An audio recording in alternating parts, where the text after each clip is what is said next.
अदिति सिंह जी फतेहपुर से। राधे राधे महाराज जी। महाराज जी, इस दुनिया में अत्यंत संवेदनशील और भावुक व्यक्ति कैसे निर्मोही बने और कैसे हम दूसरों से अपनी अपेक्षाओं को पूरा न होने पर अपने दिल और मन को दुखी होने से बचाएं? अध्यात्म अध्यात्म अध्यात्म ही है द्वेष्टा सर्वभूतानां मैत्रः करुण एव च निर्ममो निरहंकारा सम दुखा सुखा क्षमी। जब तक भगवान का नाम जप निरंतर नहीं करोगे, संतों का सत्संग नहीं करोगे, संयम नियम से नहीं रहोगे, तब तक अध्यात्म को नहीं धारण कर पाओगे। और अध्यात्म धारण हुआ कि किसी का दोष दर्शन नहीं, सबसे करुणा का व्यवहार, लेकिन अहंकार नहीं, सबसे मित्रता पर किसी से ममता नहीं। ये देखो अध्यात्म की कला। सबसे दया का भाव पर कहीं अहंकार नहीं, सबसे मित्रता का व्यवहार पर कहीं ममता नहीं, सुख दुख में समान भाव, अपने प्रति जो अपमान तिरस्कार निंदा अपकार करता है उसके प्रति क्षमा भाव। कितना सुंदर स्थिति अध्यात्म की है। अद्वेष्टा सर्वभूतानां मैत्रः करुण एव च निर्ममो निरहंकारा सम दुखा सुखा क्षमी। सुख दुख में समान भाव, क्षमावान, निर्मम, निरहंकार और दोष दर्शन रहित, ये स्थिति आ जाएगी।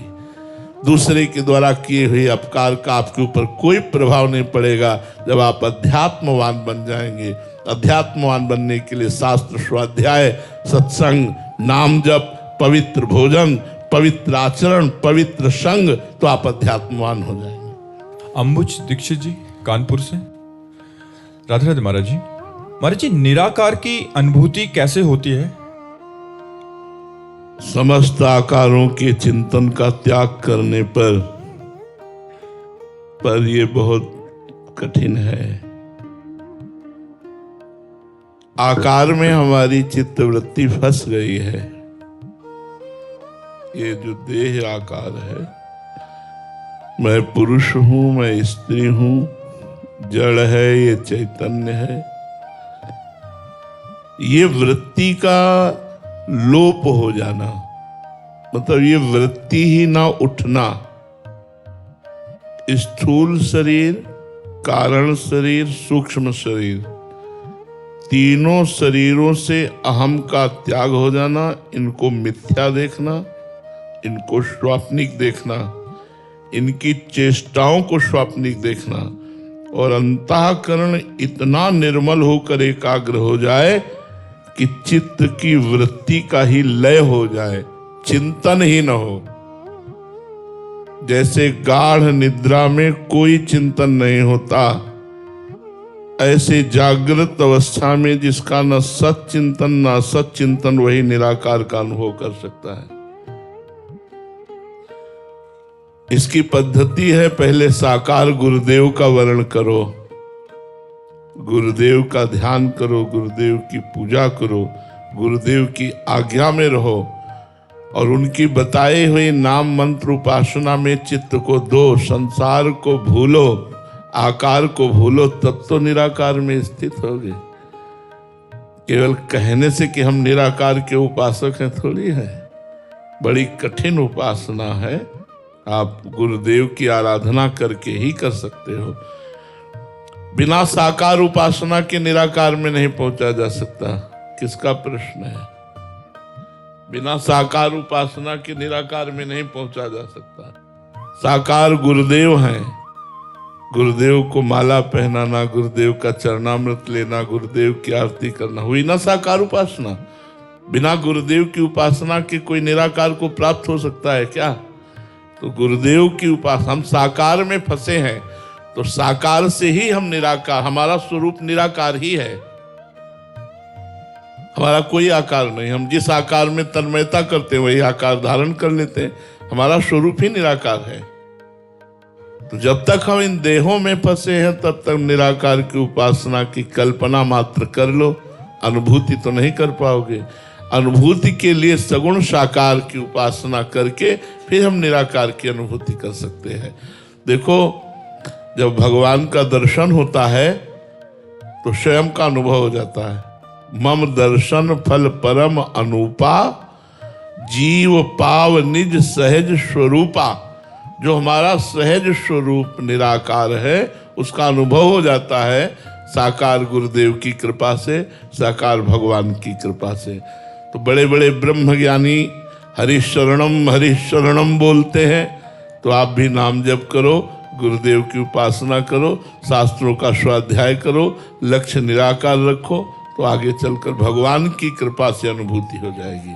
स्वयं में तो इतनी सामर्थ्य नहीं है, क्योंकि देह में फंसा हुआ जीव असमर्थ है। निराकार के लिए बहुत बहुत प्रवीण बुद्धि चाहिए, मलिन बुद्धि नहीं। स्वामी जैत्रानंद जी, रामकृष्ण मिशन। प्रणाम महाराज जी। महाराज जी, शरीर और मन दोनों अलग अलग दिशाओं में जाता है।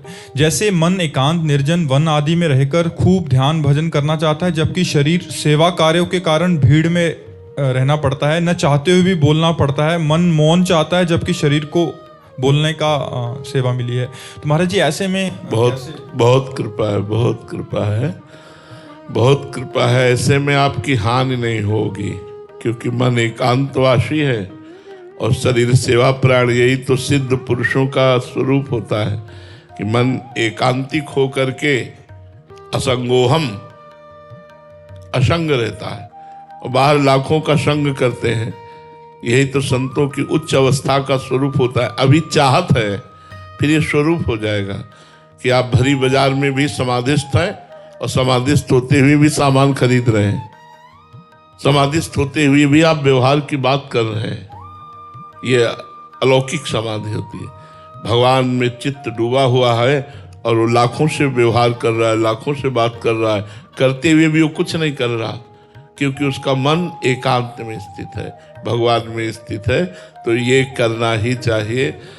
जो भगवान में अपने चित्त को लगाए हुए हैं, उनका मन भागता ही एकांत की तरफ। ये सब पसंद नहीं आता, पर भगवान ने सेवा दी है।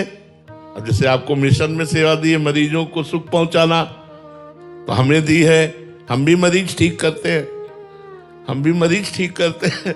जो मानसिक बीमार है उनको इंजेक्शन वाणी के द्वारा अध्यात्म का लगाकर पुष्ट करते हैं। तो भगवान ने हमको भी सेवा दी है। सेवा किए बिना यहां से जाना अधूरा जीवन होता है। इसलिए बड़े बड़े सिद्ध पुरुषों को भी सेवा करनी पड़ी है, समाज को उपदेश देना। स्वामी जी के गले में कैंसर था, बोलने के लिए डॉक्टर ने मना किया था। रामकृष्ण परमहंस जी किसी के नहीं मानते थे, प्रवचन करते थे, सत्संग करते, कहते थे जब तक जीवन है तब तक बोलने दो, काहे को मना करते हो। तो ये शरीर है, शरीर से सेवा बने, यही उत्तम साधना है, बहुत सुंदर साधना है। शरीर से सेवा बने और मन राजी ना हो, ये चमत्कार की बात है। भोजन पा रहे हैं लेकिन मन की रुचि नहीं है, बात कर रहे हैं लेकिन मन की रुचि नहीं है, एसी में रह रहे हैं लेकिन मन की रुचि नहीं है, यही खास बात है। अब झोपड़ी में रह रहे हैं, चाहत एसी की है, गड़बड़ हो गया। एसी में रह रहे हैं, मन झोपड़ी की तरफ भाग रहा है, ये उत्तम बात है।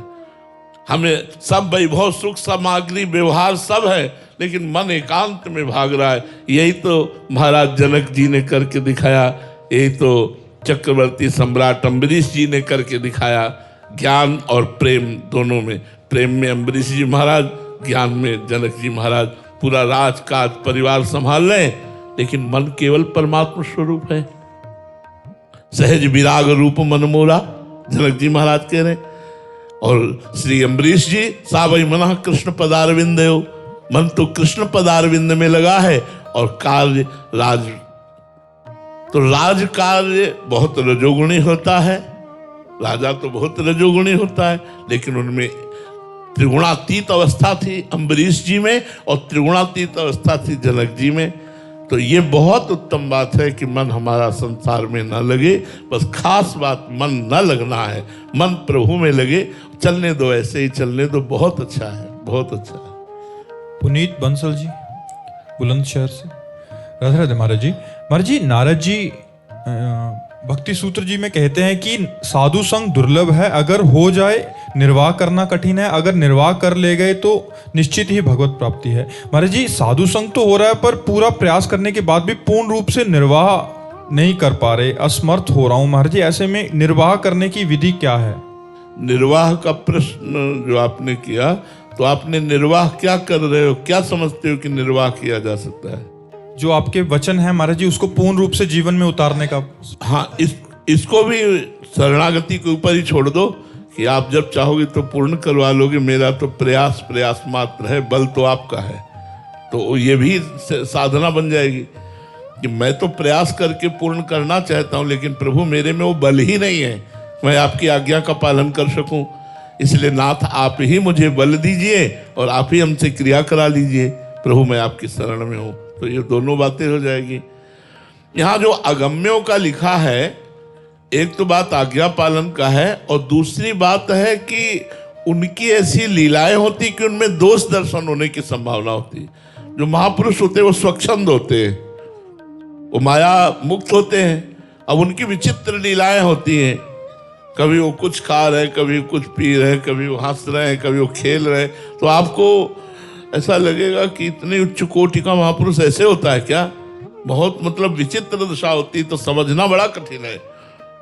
हमने देखा है, परमानंद स्वामी जी बक्सर के थे, बड़े सिद्ध महापुरुष थे। तो जब वो समाधि से निकलते, बाहर बैठते, तो लोग दर्शन करने के लिए आते। बिटिया तुम्हारे गाय है? हाँ महाराज। बहुत दिन से रबड़ी नहीं पाई, बिटिया रबड़ी पाई हो? हाँ महाराज जी। अब वहां बड़े बड़े आए हैं सब। महापुरुषों की कुछ बाह्य लीलाएं ऐसी होती है जो पचती नहीं। ऐसा लगता है कि अगर ऐसा तो ऐसा क्यों, अगर ऐसा तो फिर ऐसा क्यों।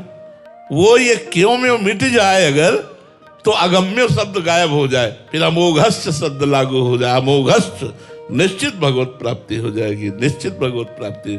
बस उनके कुछ ऐसी लीलाएं होती हैं, भगवान ऐसी लीलाएं छोड़ देते हैं जिससे जब तक उनका शरीर रहता है तब तक संशय आत्मा बने रहना कि ऐसा तो नहीं हो सकता, इस कोटि के तो नहीं हो सकते, क्योंकि ऐसा ऐसा है, ऐसा ऐसा है। वो कुछ लीलाएं छोड़ देते हैं और ये पता है कि ये लीला हो रही भगवान के द्वारा कराई जा रही है, और वो इसीलिए कराई जा रही कि कोई बिरला ही श्रद्धा कर पाएगा।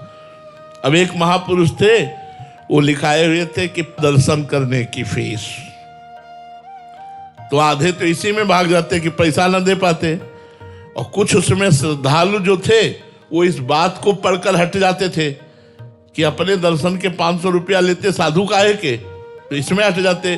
कुछ हिम्मत करके जाते, 500 देते, दर्शन करते, तो चिमटा से उठा करके धुनी थी उसी धुनी में 500 रुपया रख देते, उन्हीं के सामने जला देते। तो लोग समझते पागल है क्या, लिखा है 500 रुपया और जला देता है, मतलब क्या है। तो संतों की लीला समझ पाना, जो सिद्ध महापुरुष हैं उनकी लीलाएं समझ पाना बहुत कठिन है।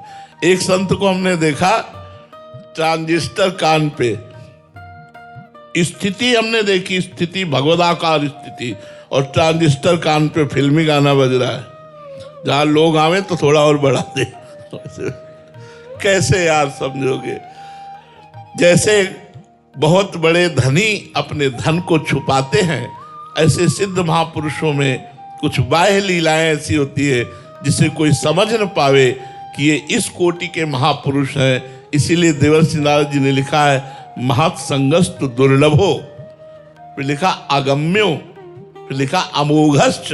यदि महापुरुषों का संग हो जाए, आप निर्दोष दृष्टि से जीवन निर्वाह कर ले, तो निश्चित भगवत प्राप्ति हो जाएगी।